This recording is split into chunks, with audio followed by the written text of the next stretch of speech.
All right. So nutritional marketing. And the message on the screen is a quote from, thank you, because I was squinting even with my glasses.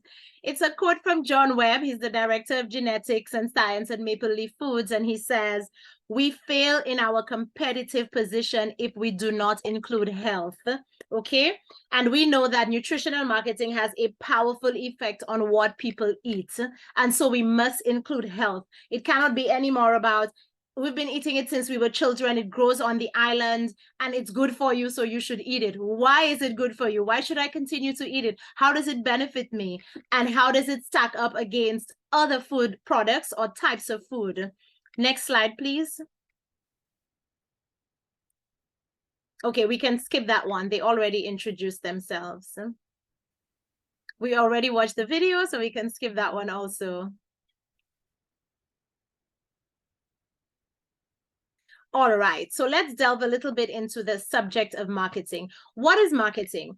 I'm sure everyone in the group has an idea or some kind of, a basic notion of what marketing is. It's the process of getting potential clients or customers interested in your products and services. So nutritional marketing would simply be using nutritional information and benefits of food in order to add value to the food products and persuade the customer to purchase. And I did it very, very briefly in the beginning by telling you about something that you probably did not know, that thyme has a lot of vitamin C. And so vitamin C is excellent for so many things. And you can encourage persons to buy it to make teas for their children to boost their immune systems, to add it to their stews, put it in their sauces, put it in their sautés. Now you can say to people, this fights viruses, this has antiviral properties, this has vitamin C, and that's why you should buy it. So this is where you are using the benefits, the nutritional or medicinal benefits of the food to add value. So it's not anymore, okay, it's locally grown thyme and it's organic. No, it's organic, it's locally grown, it's inexpensive, and it is potent. It is full of vitamin C. It has all of those wonderful plant chemicals that can help you fight disease. So this is what nutritional marketing is. Now, we use various mediums for nutritional marketing, the same mediums that we use for all types of marketing: radio, television, print media, social media, food labels, websites, and more. These are some of the mediums that we use to market our food products and our food items nutritionally, because we're not just marketing products, we're also just marketing produce, we're marketing food. It's the same thing. Next slide, please. Okay, let me just move this here. Right, so consumers are taking a more proactive role in their personal health and well-being. And I'm sure that you're aware of that because the world has become more savvy. Everyone has become more conscious. I mean, I have persons messaging my business page all the time to say to me, what sweetener does this have? Does it have sugar in there, or is it agave, or is it stevia? 40 years ago, people would not do that. They would say to me, does it have vegetable oils? Because I don't do vegetable oils. I don't do those trans fats. They will clog my arteries. And so the regular individual now is more informed, because we are living in an information push button space age, and everyone's Googling everything, and persons have a basic knowledge, and they want to know more. They're more interested in what goes into their food, and they're more selective about what they eat. So with those increasing rates of obesity, cancer, diabetes, and high blood pressure, and other non-communicable diseases in the world and in the region, consumers are seeking foods with health benefits. Just a few days ago, I remember saying to my sister, I don't do kakao tea anymore unless it has functional mushrooms. And so every time I drink kakao tea, I use it as an opportunity to consume medicinal mushrooms like reishi and turkey tail and shiitake, which are good for your cognitive health and for your immune system, and they're adaptogenic and so many other things. So I am even talking like that because, I want to add the boosters to my smoothies. I want to put in the maca powder and the ashwagandha. So persons are seeking food with health benefits. I even go as far as saying, I don't want to waste my calories. If I'm going to eat calories, it better be on something that's going to benefit me in some way. You understand? Next slide, please. So basically, it's no longer a trend. The health trend is no longer trendy. It is a redefinition of the food market to market for nutrients. And ultimately, the purpose of food is to get nutrients. It's not anymore about it's yummy, buy it. It's delicious, eat it. It's traditional food. We ate it when we were children, or that's what our parents gave us. It's not about that anymore. People need more. So consumers are shifting from counting calories and they're looking for the right nutrition. They're counting chemicals. Just today on my page, I did a post about natural deodorants, and I went over all of the toxic chemicals found in traditional deodorants like aluminum and propylene glycol and sulfates and parabens. And I listed how those chemicals contain endocrine disruptors, carcinogens, and more, and why consumers should buy the locally made natural ones that I sell because they do not contain those uglies. So people spend lots of time in the supermarket now just reading labels and putting things back on the shelf because they don't like what it contains. It's toxic. It's not good for them. So it's not just counting calories anymore. It's also looking for the right nutrition. And so you as agro-processors and agriculture farmers, and food growers, food handlers, chefs, somebody said that she wants to open a food business, entrepreneurs, you now need to move away from that old type of marketing and shift to nutritional marketing. So we look at nutrition information and statistics. A lot of people are out there looking for information. If you are a source of that information as a food brand, as an entrepreneur, whatever you're selling, persons would look to you as the authority. They would go on your page, they would go on your website to look for that information. So what persons are looking for? They want to know about fortified food and drinks. Which food and drinks have proteins, probiotic, omegas? Whole grains are becoming more popular. So if you're selling something that is prebiotic, for example, let's say one of you have a business and you're selling local teas, you're selling burdock, you're selling sarsaparilla, these are all local, you're selling dandelions. You can't just say, buy the dandelion tea. You have to say, but dandelion tea is prebiotic, which means it helps the good bacteria in your gut to grow and thrive. And if you don't have a healthy gut, then you don't have a strong immune system. So persons can make the connection. Oh, wow, dandelion can do that. Sea moss is also prebiotic. So you can't just say, buy the sea moss. It's good for a man's erection. It's good for his back. Okay, and what does it do for me as a woman? It balances the hormones. It helps you to stay full, so you eat less and you can lose weight. You understand? So you have to be able to tell persons what is in the drink and how is it helping, because now, like I mentioned earlier, it's more than just a trend. It's a way of life. And so persons need to know these things about your products. Next slide, please.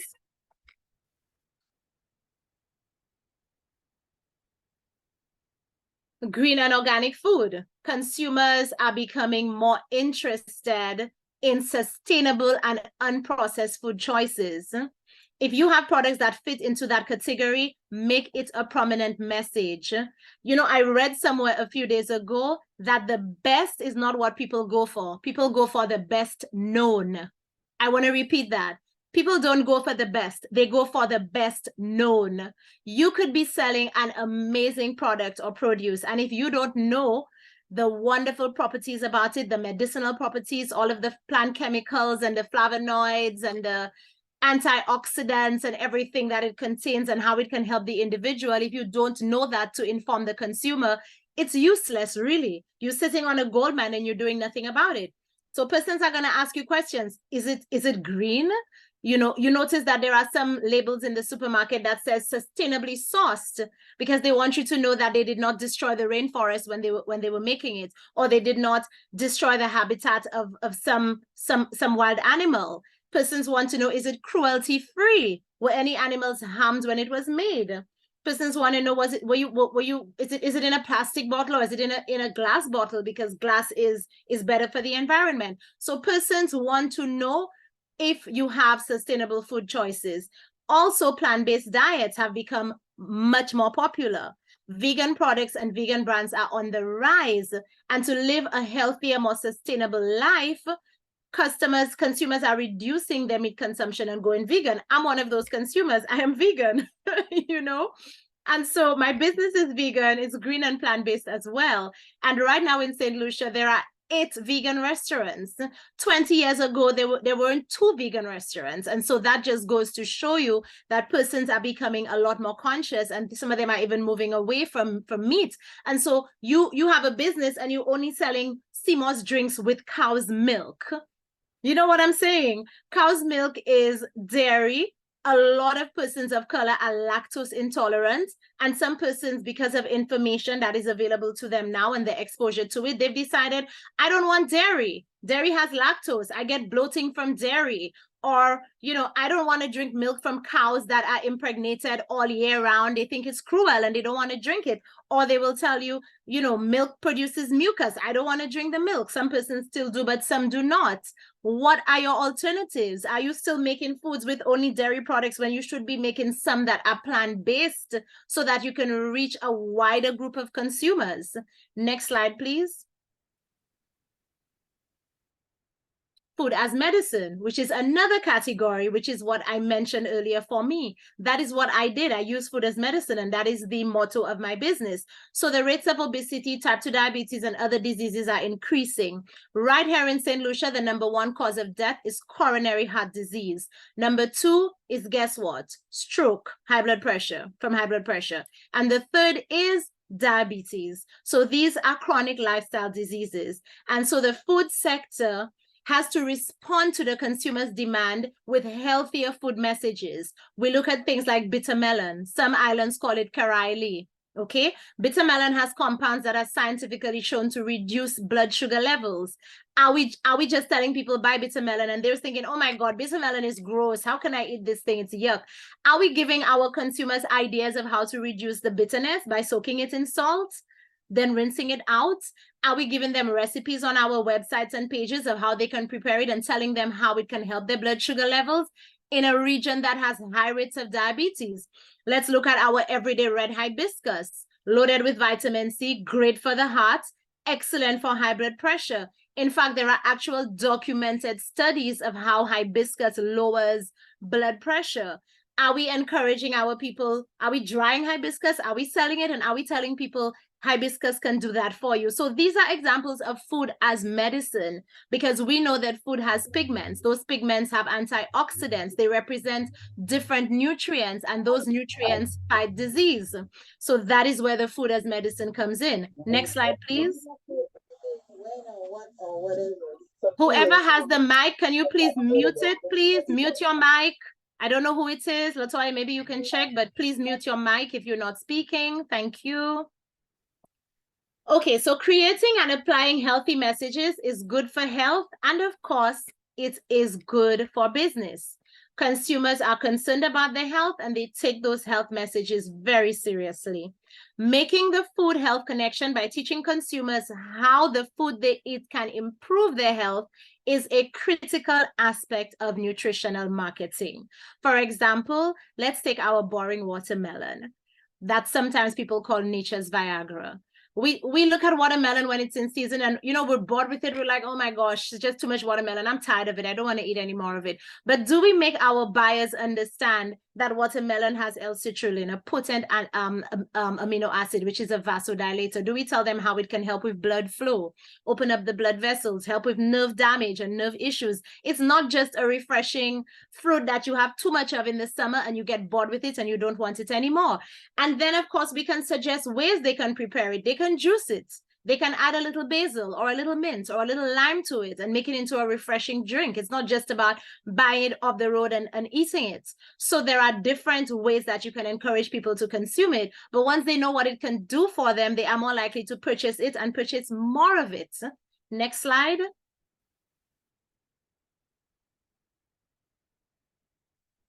Okay, so before we go into this, I just want, Latoya, go back to the first slide. I just want to review the food movements. Go back again, right here. Okay, no, go back. No, sorry. I mean, sorry, go forward is what I'm trying, right? Go again, right here. Okay, no, go back one. You were supposed to stop it. Right, stop right here. Okay, so we're looking at movements, okay? The first one we looked at, the reason I'm revising it is because you're going to go into your breakout rooms right now and you're going to talk about it. So we look at the food movements in terms of what people are looking for in today's world, what they need, and making sure you're meeting that need with your food messaging, your nutritional marketing messaging. So the first category, nutrition, information, and statistics, okay? Persons want information about food. Be a source of that data. Keep that in mind because you will need it in your breakout room. Number 2, fortified food and drinks. Food and drinks that are fortified with protein, omegas, probiotics, like drinks that you add mushrooms to, mushroom coffee, chocolate mushroom, sea moss infused with ashwagandha or maca powder, sea moss infused with bladderwrack, that sort of thing. Fortified food and drinks. Go to the next slide. Category number 3, green and organic food. You need to remember them. If you want, you could take notes because you will not have this presentation in the breakout room. Number 1, nutrition information. Number 2, fortified food and drink. Number 3, green and organic food. Number 4, plant-based diets. Next slide, please. Number 5, food as medicine. Next slide. Next one. Activity. Okay. So you are going to go into these breakout rooms, okay? And you are going to explain 3 ways nutritional marketing can help generate sales for your business using at least 3 of the nutritional marketing movements that we just discussed: green and organic food, plant-based diets, fortified food and drinks, nutrition information and statistics, and food as medicine, okay? So Latoya is going to break you up into groups, and I'm going to go into each breakout room and just kind of, go through it with you to make sure you're on the right track. And the presentations will be, about 3 minutes long. One person is going to present. So you can choose a product that you sell, one of you, or that you intend to sell, or that you're interested in. And you are going to explain which category it falls under, and you are going to use that to sell the product. So for example, let's say I decide I want to use sea moss, okay, which is a popular, well-known product, a sea moss smoothie, okay? It falls under plant-based diet because it is plant-based. It's a sea vegetable. It falls under fortified food and drink because sea moss is a superfood. It's a supplement which is multi-mineral that you can add to things to fortify it. It falls under green and organic food because it is sustainably sourced and it comes directly from nature. It also falls under food as medicine because from the green sea moss loaded with chlorophyll that cleans the body and removes toxins, to its detoxing capabilities, hormone balancing, and more, it does have medicinal properties. So sea moss is just an example for you. Literally falls under every single one of these categories. So you may do a food item that falls under every category, or you may do a food item that only falls under 2 categories. But this is what you're going to do. But before you go into the breakout room, Latoya is going to play this video to inspire you. It is called The Research Behind Eating Caribbean Food. And this is to demonstrate why you should know the information about the food you sell, but also why you should be confident about what you grow locally, because our locally grown food is superior. Okay?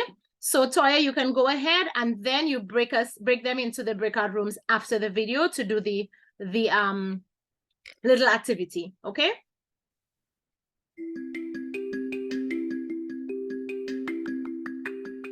The research behind eating Caribbean fruits. In our quest for healthier eating choices, we are encouraged to eat foods with less fat and sodium, more fiber, more complex carbohydrates, and low in calories.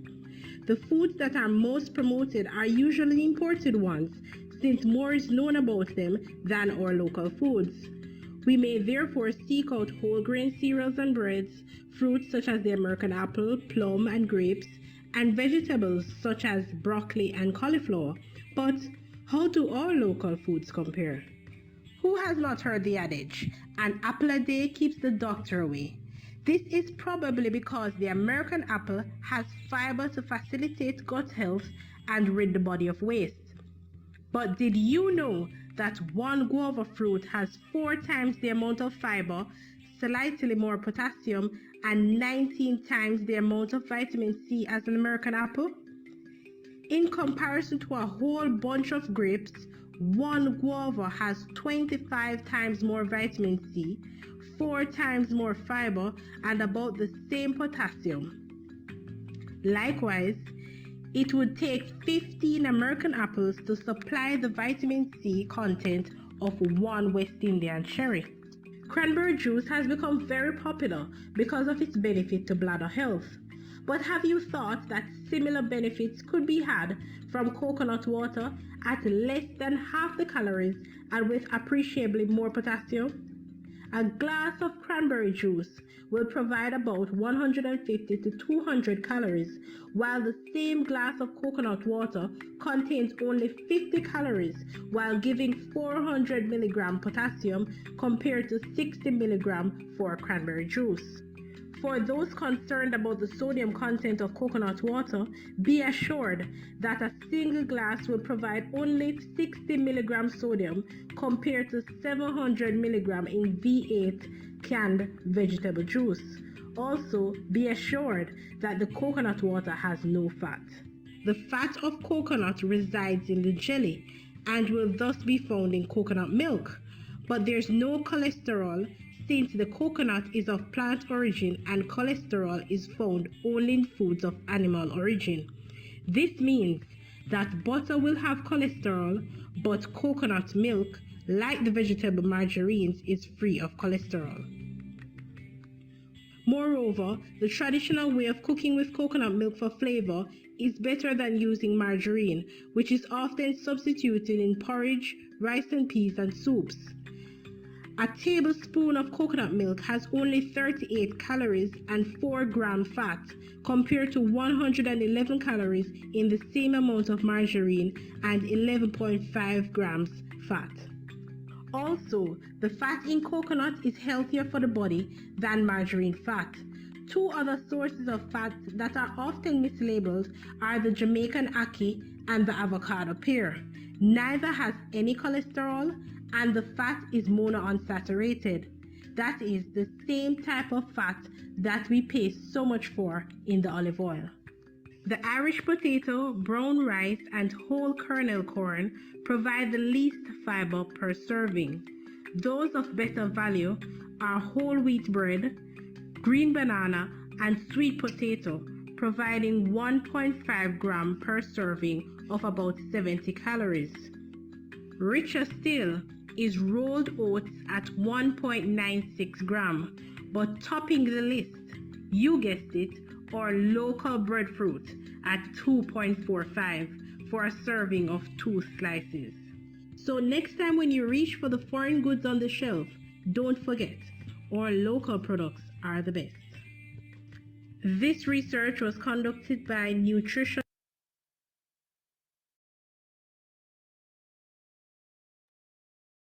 Okay, everyone, now that you've viewed the video, Latoya is going to put you into equal groups. Maybe, I don't know, there are 30 of them, Latoya. Maybe you want to do 6 per group or something like that. And you will choose a food product or produce, whatever you want to choose of your choice. And you're going to explain how it falls into which marketing, which movement it falls under: food as medicine, fortified food and drinks, plant-based diets, sustainable food, and that sort of thing. You're going to choose, and then you're going to say how it falls into that category. What does it contain? What does it do that makes it food as medicine? Why is it plant-based? Well, you know, that type of thing. So it's going to be very brief, just a little exercise, and then you're going to choose one person, one member of the group, who will do like just a brief 2-minute presentation about that particular item. Remember, it can be a product that you make, one that you want to make, one that you grow, one that you want to grow, or just one that you know about and something that you're very excited about or interested in. Yeah, you could go ahead and split them up, Toya. Group 1. Group 1 will be room 1.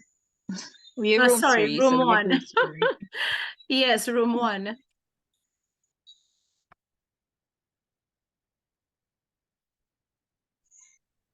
Good night. Hi, Natisha. Yes, that's our group, so we can go ahead. Yes, you can. What item did you choose? What product?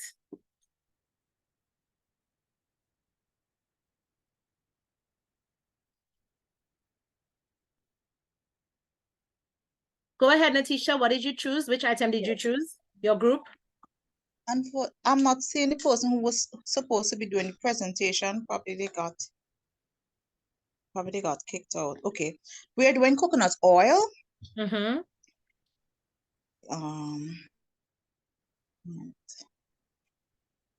Okay, coconut oil, as you're aware, it's a plant and it's natural.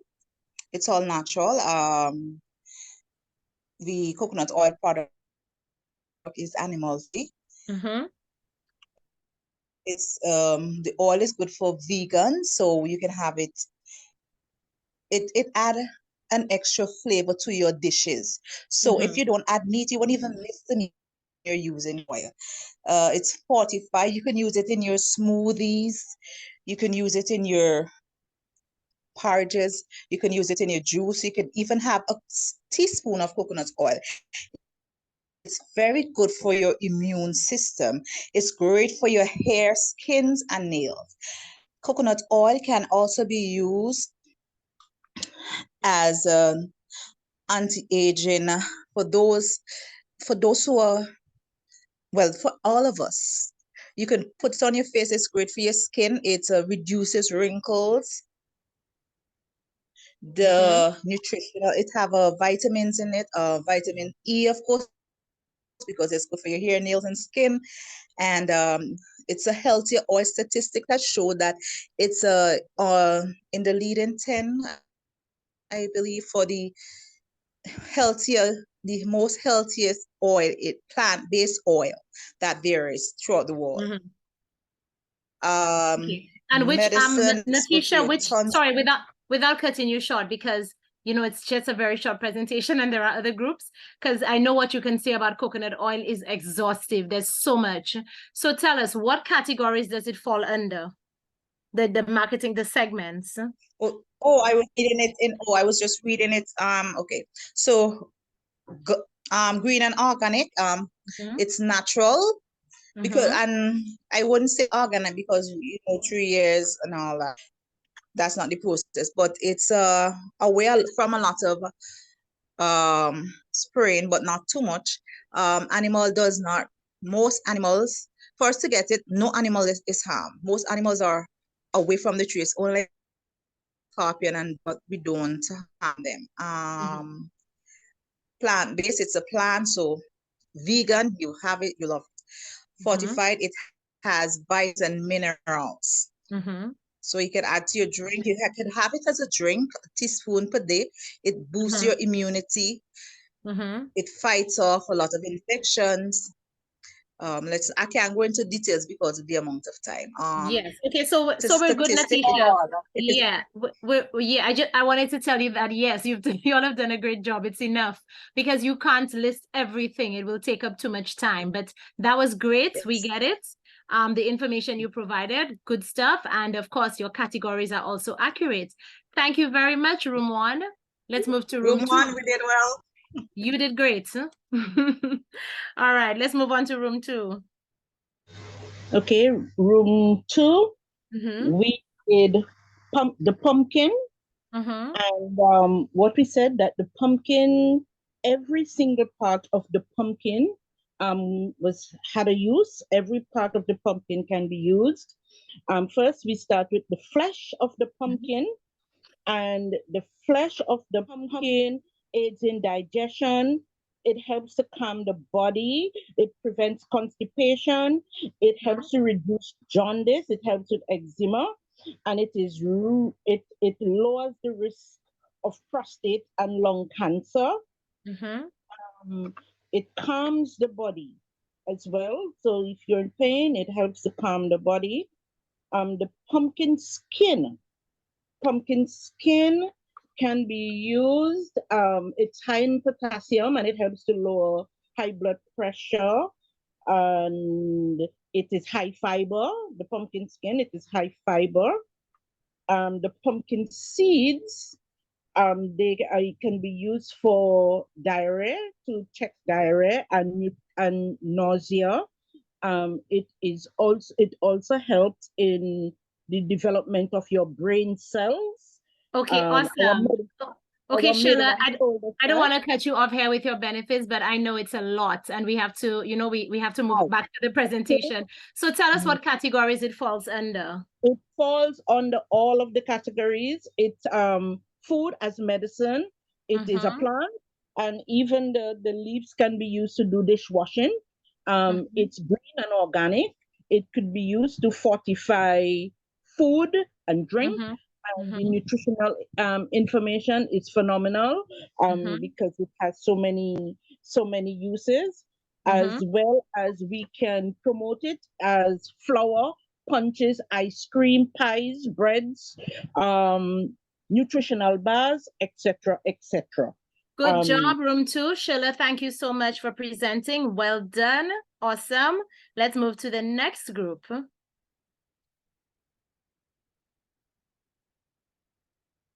Good job. Let's do room 3.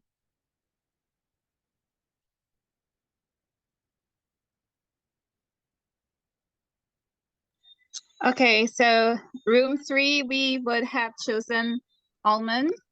As you can see, there's a picture here on the screen, if everyone can see it.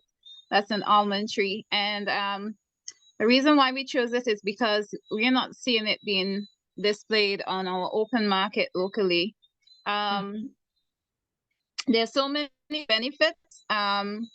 It lowers the blood, the cholesterol. It is used as it's insulin resistant. But what we basically looked at was in terms of preparation, more or less plain or unsalted, because we don't want to consume too much of sugar while it's preparing it. The nutritional value, it covers, by the way, it covers all of the marketing areas that were highlighted. Some of the nutritional value, it has unsaturated fat. It's filled with a range of vitamins and minerals, including iron, calcium, lots of protein is inside of it. So our kids could actually utilize the almond in form of a bar. We're looking at grounding the almond up, probably getting it down to powder consumption form, and adding a bit of ginger and probably honey to it. Could also utilize it in popsicles and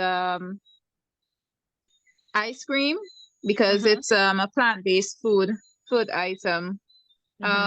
So we have proposed almond nut as they are on display, the roasted one. You could also have the almond flour for consumption, the almond milk. Those were just a few of the stuff that we actually looked at. And so tell me where it falls under, because again, you know, we have to move on. So the time is quickly approaching. So like I said, it covers all of the categories. So green and organic, we've got that. Wonderful. And I just, that is great, good stuff. Good job. I mean, so far I'm very impressed with all of the rooms that have presented. You guys understood the assignment and you're definitely delivering. Let's go to I think it's the last one, right, Latoya? The last room.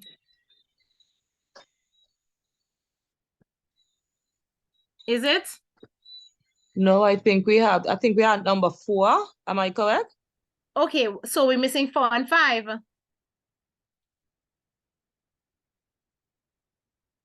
Is it one more room to go? No, 4 and 5. Okay, 4 and 5. 2 more. Go ahead, room 4. Go ahead, room 4. Quickly, it's only supposed to be done in about 2 minutes. My internet trips out, so I had to move. We chose turmeric and ginger. It falls on green and organic, and nutritional marketing and food as medicine. On the green and organic, we have that you do not use pesticides or artificial additives. You do not have to use pesticides or artificial additives when growing or producing the item.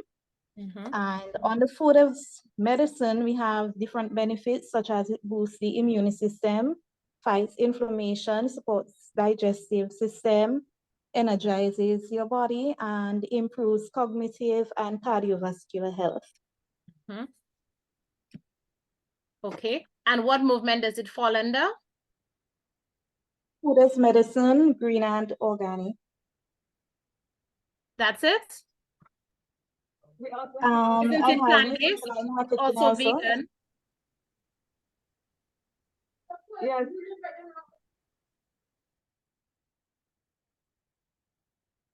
We also talked about a daily information. I'm not hearing Alberta clearly. Okay, but that's fine. I mean, turmeric and ginger, very relatable.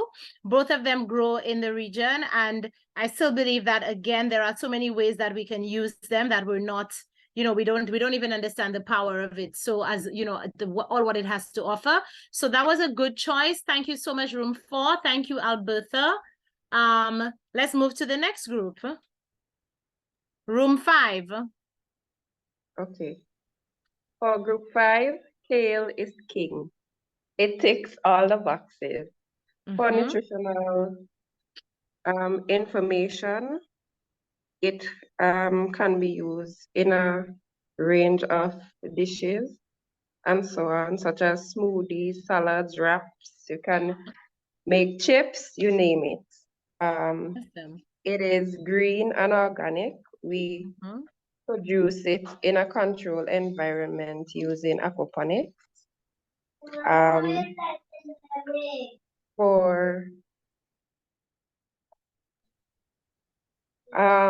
It is fortified. It's a powerhouse. It's full of vitamins and minerals, including iron, vitamin C, K. It has anti-inflammatory and antioxidant properties.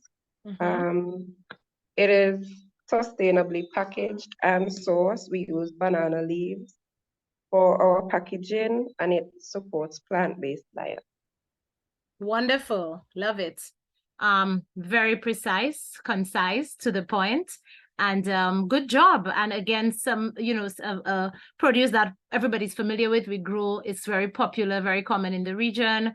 Everybody knows kale, and we know that kale is a superfood. Little known fact is that kale contains protein as well. It's a very good source of protein, and it also contains iron. So very good job. I'm very happy with all the groups, the room's presentations. Good stuff. You all are already getting a great understanding. Let us just move back to the presentation.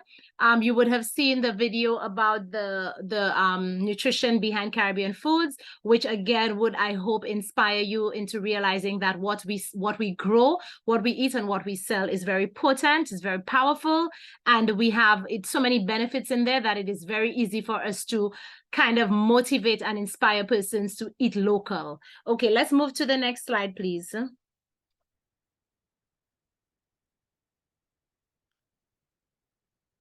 All right. Okay. So we can utilize nutritional marketing strategies for your business in a variety of ways. And so now we're going to look at the ways that we're going to actually implement nutritional marketing. The first way is messaging on food packaging. So for example, labels.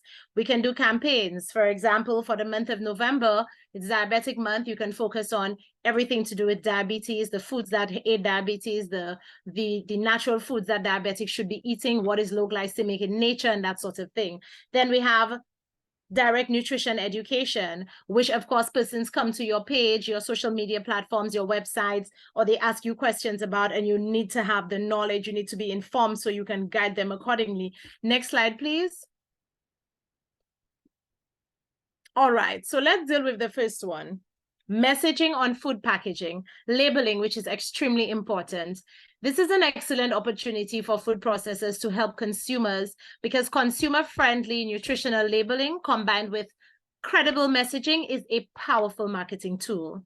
Okay, so food labels are an important source of information. These help the consumer make informed purchasing choices. Your label reflects what your product is and what it contains, as well as its nutritional content. So you have to ask yourself the question, does my label reflect information based on the growing health and wellness trends? Does my label say things like organic? Does it say things like vegan? Does it say things like sustainably sourced? Does it say things like, high in fiber or high in prebiotics? So are my labels reflecting what is going on in the local market? Does your label list nutrients? For example, source of beta carotene, boosts the immune system, anti-inflammatory, helps with flus and colds, etc., etc. So labeling is the first level, and it's very important. Most of the times when persons think marketing, they think print media, social media, television, radio, but they don't think the label, which is the first thing that the consumer potential customer sees when they go into the store and they pick up your product, or when they stop at your booth, or they come to the farmer's market.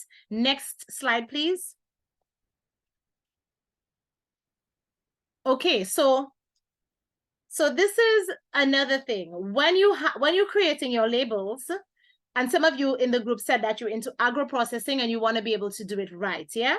When you're creating your labels, you want to make sure that the consumer knows what it contains and what it does not contain. So persons look for certain catchphrases on labels. They want to know, is it free of certain things? That means none or hardly of in this particular product. Yeah, I'm just looking to see. Okay, great. I have this here. We have some pictures of labels, but I just want to show you this for those of you who can't see. So this is a protein powder that I use. It's plant protein, 20 grams of protein. It's flavorless, and it can be added to both sweet and savory products. One of the things that this has on it, if I bring it up close to the screen for you to see, right here, it says unflavored and unsweetened. So this is an example of what you don't want in your food. Now we know that sugars, there are lots of hidden sugars in food, and we know the dangers of refined sugars. So a lot of us, when we're shopping, we want to know that something does not contain sugar. We also want to know it does not contain flavor, because what that is called natural flavoring in today's world can literally come from petrochemicals. It can come from compounds that are used to make petroleum. It can come from the bottom of a beetle. It can come from, the testicles of a bull, and it qualifies by the Food and Drug Administration as natural. So because it's something that is taken from nature and is used to flavor your food, it doesn't mean it's natural. Most of the times, the processing makes so many different chemical compositions unstable, and then they can create disease in the body. So persons want to know no flavor, no sugar. You also want to know things like low, for example, low fat, a small amount of fat, or low sugar, that it's under 10 grams or under 5 grams, or reduced, which is at least 25% or less of the nutrient or ingredients compared to a smaller product.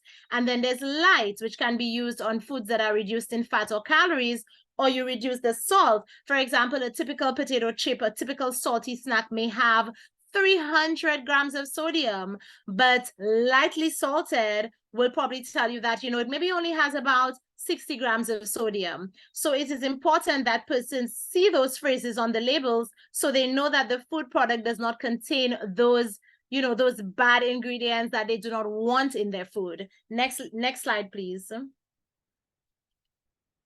And of course, not only do we want to decrease certain things, we might want to decrease sugar and flavoring, but we may want to increase protein, okay? So this label right here says 25 grams of protein per serving, because persons who are looking for fortified food and drinks, like myself, because I lift weights and I'm trying to grow the muscles, so I actually want to consume 125 grams of protein. So I look for things that actually are high in protein, and of course, that does not contain pesticides, so it says USDA organic. I'm just giving you an example. We also have some label pictures to look at, okay? And here we have some quinoa flakes, right, which can be used to make porridge. And we see words like 100% organic. We see words like premium superfood. We see words like organic, USDA, nutritious and easy to use, wholesome, plant protein, and gluten-free. So this is what I'm talking about. You may be selling the most wonderful cassava flour or cassava cake, and some persons don't even know that cassava is gluten-free. So you want to put that. There are some people who are intolerable to grains, and they would love to be reminded that cassava is not a grain. So a cake made with cassava flour is naturally grain-free, okay? So if you want to look at what people want to increase, they want to know that it's a source of. A source is a significant amount of a particular nutrient. High or good source means that it contains a high amount of a particular nutrient, and very high or excellent source means that it contains a very high amount of a particular nutrient. So there are some of us who are certified, qualified, and experienced label readers, such as myself, who will spend 2 hours in a supermarket reading labels and putting products back on the shelf. Some I will purchase, some I will not. And a lot of persons are becoming more conscious like that. So you want to make sure that your label has that information. A consumer will purchase a product with that information quicker than they would purchase another product without that information. Let's move to the other slide, please. Messaging on food packaging. Okay, before we go to the messaging, Latoya, I would like you to pull up the labels. I just want to show them some comparisons. So just pull up the label. You could pull up the cereal box to start with.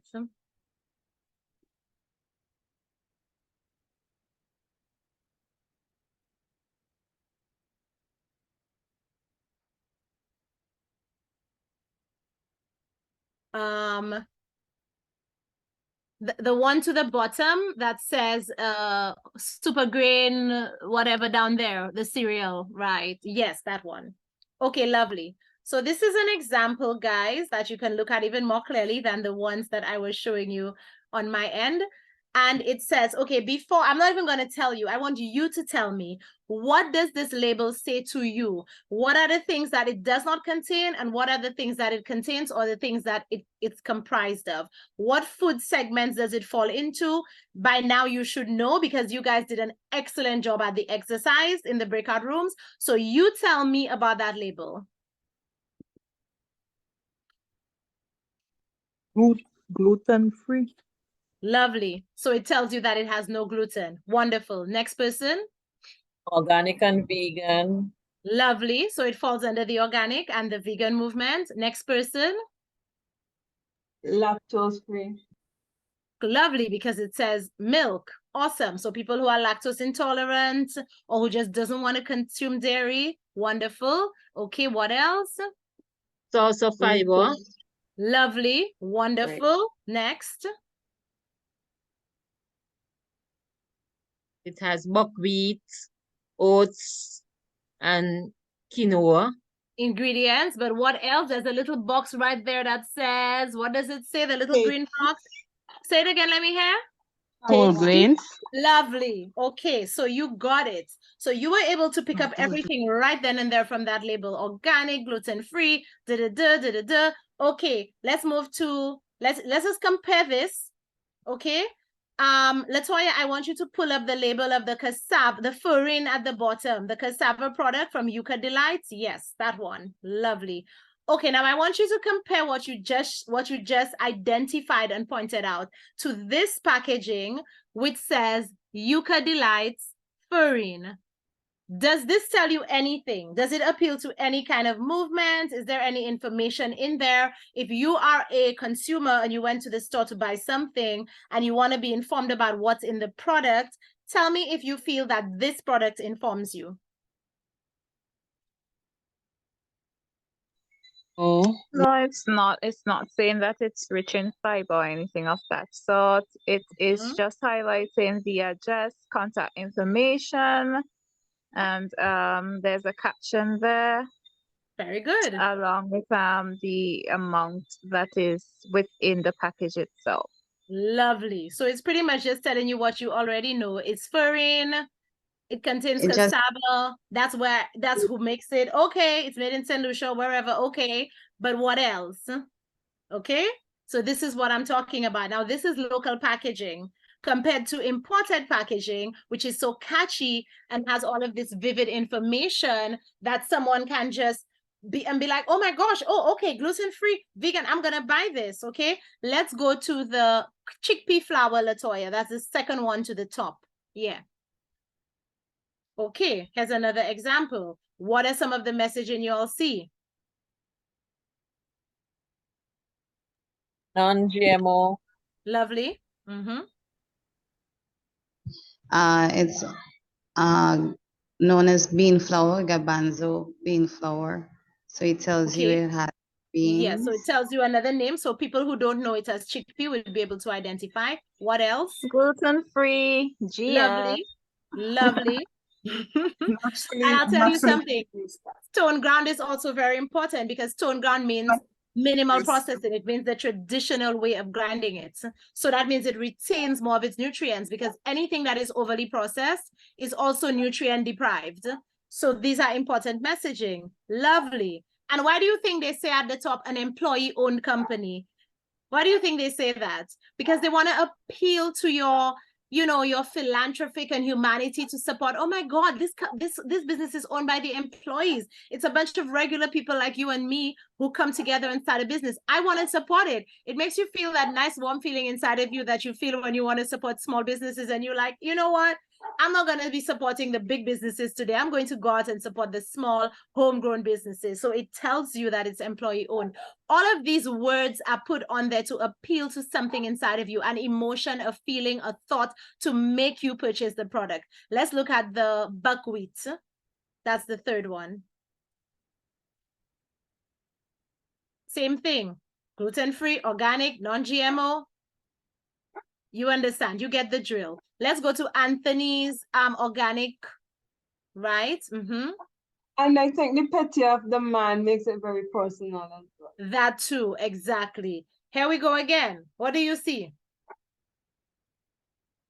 Gluten-free, vegan, organic.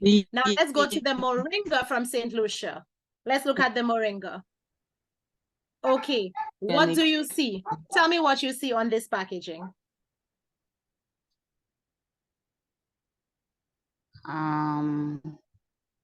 Full of vitamins and dietary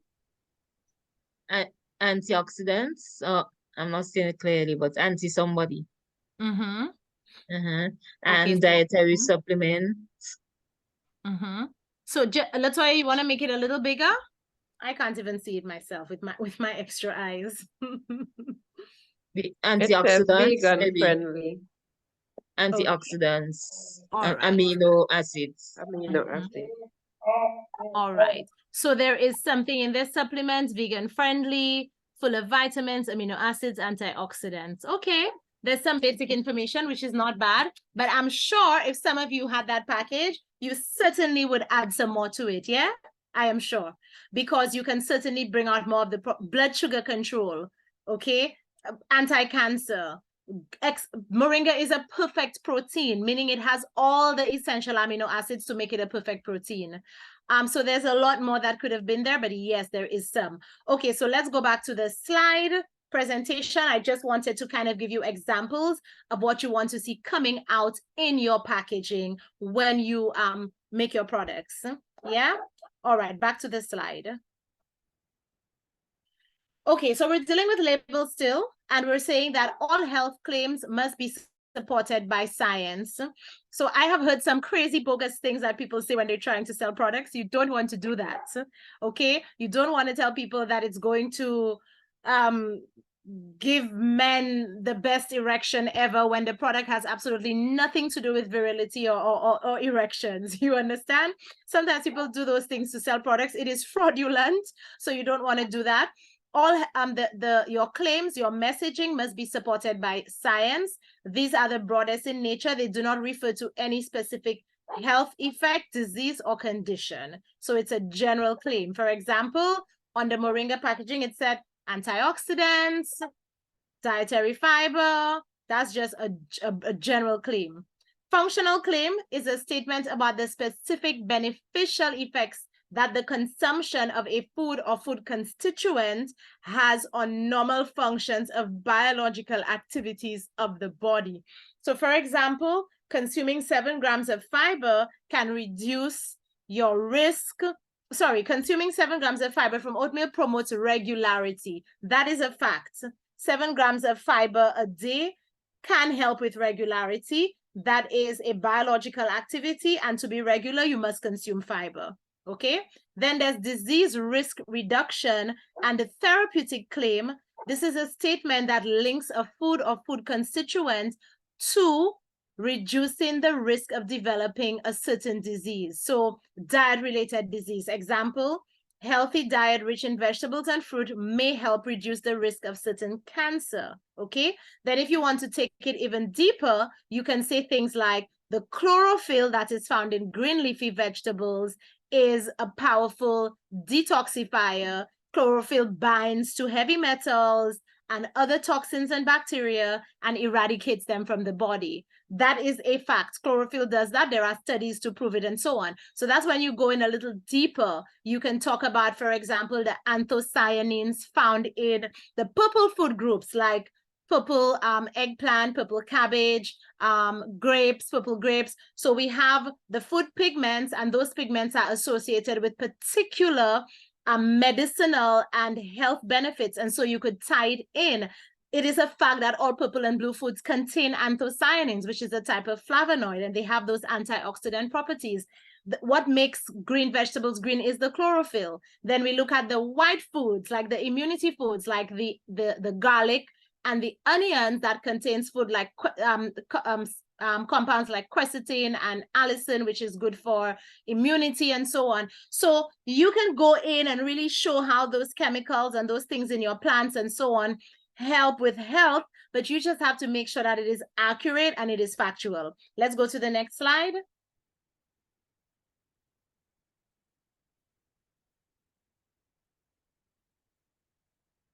Okay, so first we dealt with labeling. Now we are dealing with blogging. And blogging is simply writing, photography, and other media that is self-published online. Blogging will help you attract and nurture leads. Then it will capture and engage with new existing customers. Blogging expands your brand's visibility by giving Google and other search engines content to index and serve up in results. And blogging works. On my business page, sometimes I do little blogging things. Like I will post a video of me working out, like lifting weights, and it will have a particular message about, you know, we lose 3% of body fat every year. Sorry, we lose 3% of muscle mass every year after the age of 30. So why it is important to lift weights, why strength training is good, and that sort of thing. So a video of me lifting weights with that caption and those words in the background will easily get me 20,000 views, as opposed to a nice post about the power of hibiscus. You see where I'm coming from? So the videos attract people to the page because they're blogging, they're kind of personal. People like to see people doing things in videos. So 20,000 of them will watch me working out and the information about losing muscle mass, but I will not get half of that engagement. However, the workout video will bring them to the page so they can look at the other content, okay? So blogging is quite powerful. Let's move to the third one. Build social media engagement. So one, what is the first one? Labeling. Second one, blogging. Third one, build social media engagement, okay? So the entire global clan is existing online. Every time someone tells me I don't have a page for my business, I am astonished. I'm like, what are you waiting for? Social media is a two-way street. You don't just broadcast information, you can ask questions, you can respond to comments. It requires monitoring, but the benefits and engagement are huge, and it is very inexpensive compared to traditional mediums of advertising. Small businesses have small budgets. We don't have this kind of big business budget to put up billboards and to have primetime advertising during the evening news. We're not making that kind of dinero, you know what I'm saying? So we have to keep it basic and effective. People seeking healthy products look for an online presence of the brand. A nutrition brand with a strong media engagement will always stand out and attract customers. That is why I said in the beginning, it is not the best that sells, but it is the best known. And one of the ways to make yourself known is by building social media engagement. Your social media posts must be short, inspirational, and visually appealing. You must create high quality content that can be shared in a number of ways. So if you share a 30-second reel, someone can download that reel and put it on their story. So it can go onto a story, it can go onto a timeline, it can be shared both across Facebook and Instagram, or TikTok, Facebook, Instagram. It can be forwarded via WhatsApp. You can put it as a status on WhatsApp. You can just send it to someone's phone. So you want things that can be shared across a variety of mediums and shared in a number of ways. Post high quality photos and use your hashtags.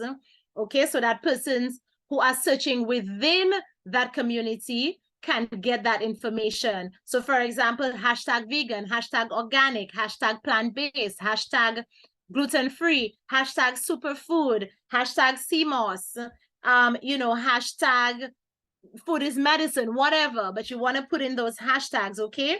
So basically, if you can put in testimonials, before and after pictures, these are all very beneficial. You're selling a moringa hair oil and you're promoting that the hair oil helps with alopecia. Have somebody share their journey, show the bald spots and show how their hairline was receding and how the moringa has now helped to regrow the hair. Okay, you also want to post motivational content and nutritional and dieting tips. That is why I post the workout videos, because it's motivating. It says to people, come on, get up, get out there. You can do it too. I'm a regular person. I'm doing it. I lost 60 pounds. I'm 44 and I'm getting it done. So can you, that type of stuff. Okay, so let's move to the next one. So we've covered labels. I keep repeating it because I want you to get it, because you're going to have an assignment next class. So we dealt with labels, blogging, social media, and now we're on number 4, which is influencer marketing. Inspire with influencer marketing. Collaborate with an influencer to promote your product. Collaborate with someone who has a story. If you want to target people who want to lose weight, collaborate with a fitness person who specializes in weight loss strategies. Use them to sell some of your products. If there is a popular soca artist, calypso artist, performer, government official, a celebrity, a well-known person on your island, go to them and say, I want you to try my program for free. And I just want you to document your journey and your results. That's all. Sometimes you need to do that because the influencers, what they do is they inspire your customers to switch to a healthier lifestyle, or to use your products, or to be attracted to your brand, because they're like, oh my God, DJ John was really obese, and my God, look at him now. He's lost all this weight and he looks so much better. And it's because of Fiona's product, or it's because of Angeline's program. So you want to use those people to promote. And this is also nutritional marketing. Okay, let's go to the other slide. Build a website. That's another option. Websites can host more in-depth material.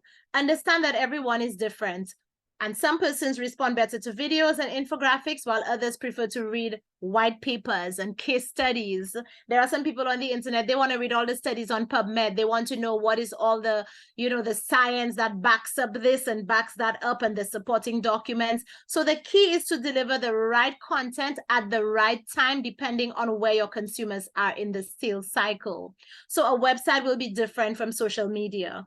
Popular types of nutrition content for websites are, for example, healthy recipes, tips for healthy living, food information and nutrition stats, product stories behind the scene. So you're a farmer and you have your little home garden and you sell your products, or you have a farm. You start early in the morning at 5 a.m. and you show them when you wake up from your bed, what is your routine? Do you oil pull? Do you drink your morning cacao with mushrooms? You jump on the treadmill or on the bike, or you take a morning walk, and then, you brush your teeth, you shower, you're off to the farm. And what do you do at the farm? People love those stories. Those stories get people watching. They're like, oh my gosh, it's so relatable. So you can post content like that on your website. Next slide, please. Awesome. So we have labeling, blogging, social media marketing, influencer marketing, and build a website. These are the 5 ways that you're going to market what you sell, to engage in nutritional marketing of what you sell, whether it's produce or it is something that you made from the produce you sell. Now you have to remember the categories for targeted nutritional content. Who are you targeting? You're targeting everyone. Everyone falls into one of these categories. They're either an expert, Professional athlete, semi-pro, instructor. These are the ones who come and say, how many grams of protein? I'm counting my macros and my micros. I need 125 grams of protein every day. I need the aminos. I need the creatine. I need, the L-carnitine. These are the ones who look for that type of stuff. Then there's the average, the health conscious person, which is like somebody who's a little more enlightened and very health conscious, and they understand how food works and how what they eat can affect their health and their body. They're into intermittent fasting, and they're reducing their blue light at night, and they're working on sleep hygiene. And, they're oil pulling with coconut oil because they've caught on to the fact that, hey, it can kill bacteria in the mouth and prevent tooth decay. They're deep breathing. They're going out and getting sunlight. These are the average health conscious person. And then we have the beginner. The beginner is a person who wants to live healthy, but needs a little encouragement, a little inspiration. So focus on creating content that specifically targets one of these groups or all of the groups, but get specific about who you want to target. Is it a niche or is it everyone? And everything that you sell is not for everyone, and everyone is not your customer, and you have to understand that. Who's your demographic? Who is your ideal customer? What is the gender? Is it women? Is it men? Is it mainly women, mainly men? How old are they? Are you doing young professionals, or are you doing millennials? Are you doing Gen Zs? Are you doing boomers? Are they in their 40s? Are they in their 50s? Where do they live? What are their average earnings? What type of content do they read? What social media do they use? We have the younger persons now more on TikTok and Instagram. We have the more mature crowd on Facebook. On Facebook, you're able to have groups and do a little more discussions. Whereas with Instagram, it's quick, it's catchy, but there's more engagement. So you have to understand how those mediums work and who you're targeting. If you're targeting the older people, in the South who are interested in their local produce and so on, and they don't even have a computer or access to the internet, and you're posting all about kale on your page, that's not going to reach them. So maybe for some of those, you might want to do some radio interviews or go on a little radio program that they like to listen to on a morning because, they're retired and they're at home listening to everything on the radio. So you would have to kind of structure what you're doing to suit these groupings, or do pop-up shops at the malls or in the middle of the city where a lot of retired persons are walking up and down, or you can do stuff at the schools or near the school. So you have to choose what works for you in terms of who you're targeting. Next slide, please. Okay, so we're not going to do the unique selling proposition today. The unique selling proposition is going to be for the next presentation, which is next week. I'm sorry, not next week, on Thursday. But before we go into the assignment for next week, I would like to show you another video. Latoya, can you pull up the video on the breadfruit, please? The breadfruit video.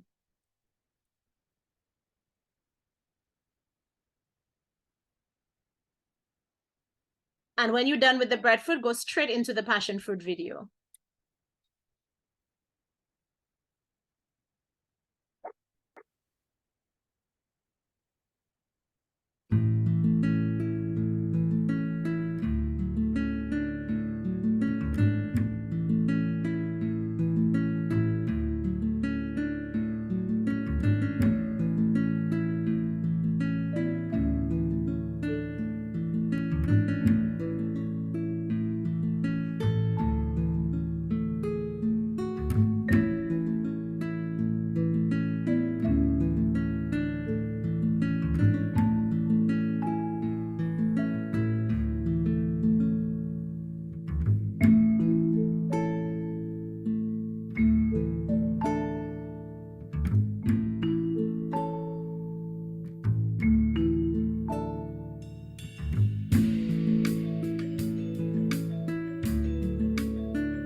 Thank you.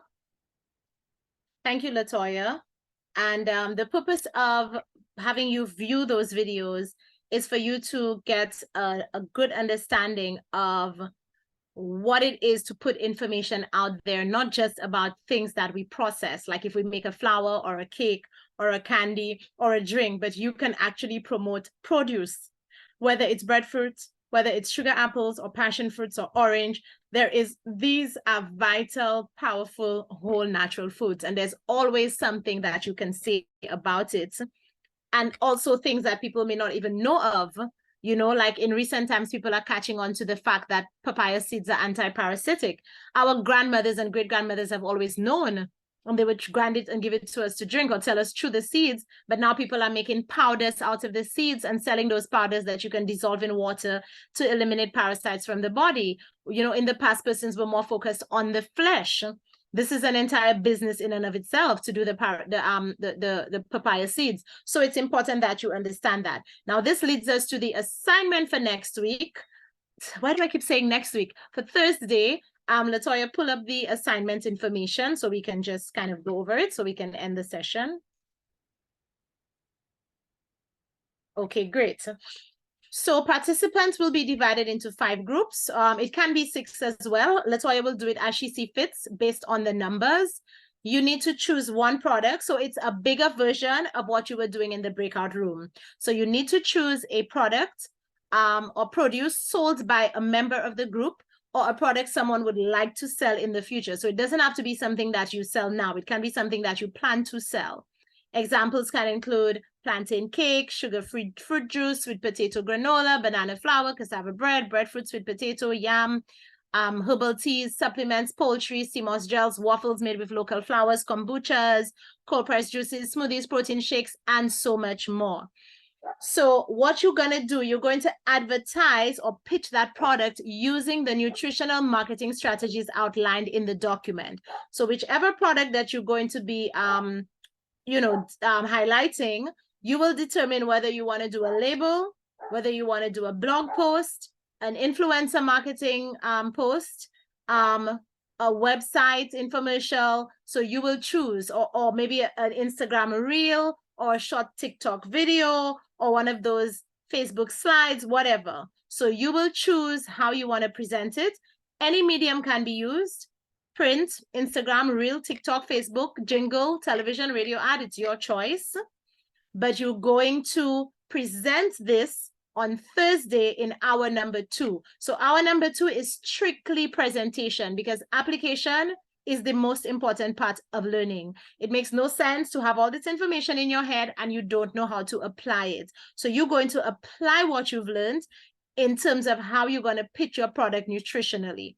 So I'm looking forward to your very creative presentations. I would like everyone to participate in the group.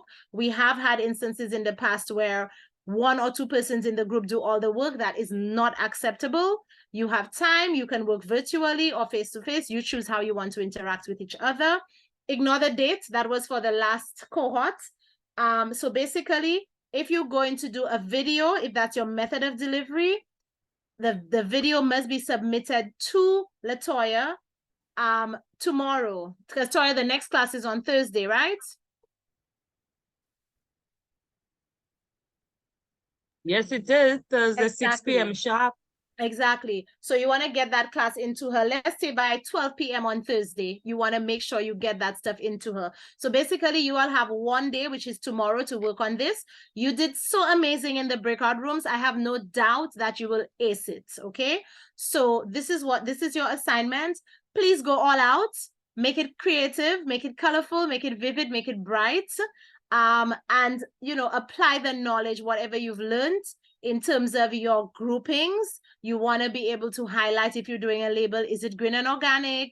Is it fortified food and drink? Is it sustainably sourced? Is it plant-based? Is it food as medicine? So when you're doing the presentation, you are going to have to identify your segment and you're going to have to identify your method. So you're going to say, okay, my name is Sam Alex. I'm presenting for group 4. My segment is green and organic, food as medicine and vegan. My product is CMOS gel. And my medium is an Instagram slide post. You get where I'm coming from? You all are clear on it? Is everybody clear? You understand the assignment? Can you put the assignments in writing, please? It We is would up not on be the able to. screen in writing, but Latoya can share it with you. Toya, can you, I guess you would have a group with the participants. Can you forward them? Yes, I'm definitely going to be sharing it with the chat as soon as we finish this session. Awesome. So it will be shared in the chat and it will be shared in your group. So you will have time to review it in depth. Do you need any further explanation? Because it is a bigger version of what you did in the breakout room. Beg your pardon? I want to know if it's each person from the group. No, one or two persons. It can be 1 or 2 persons out of the group, but everyone in the group does not present. You choose a presenter or 2 presenters, depending on the type of presentation. Yeah. Okay, thanks. Okay. Anything else?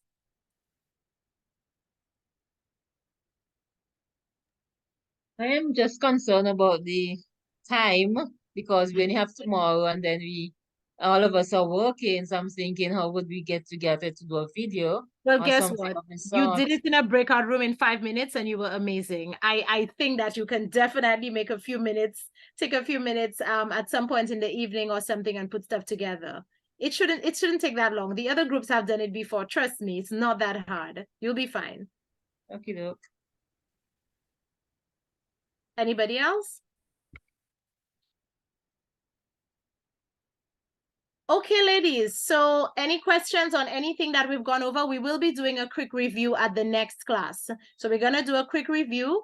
We're going to do the unique selling proposition, and then we're going to do the presentations. We have to keep it really concise because we only have 2 classes to get everything across. Is there anything that you would like to ask or share quickly before we conclude for the evening?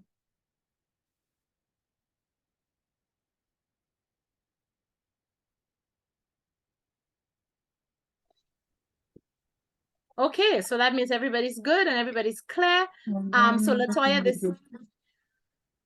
Latoya, this is where I say my goodbye.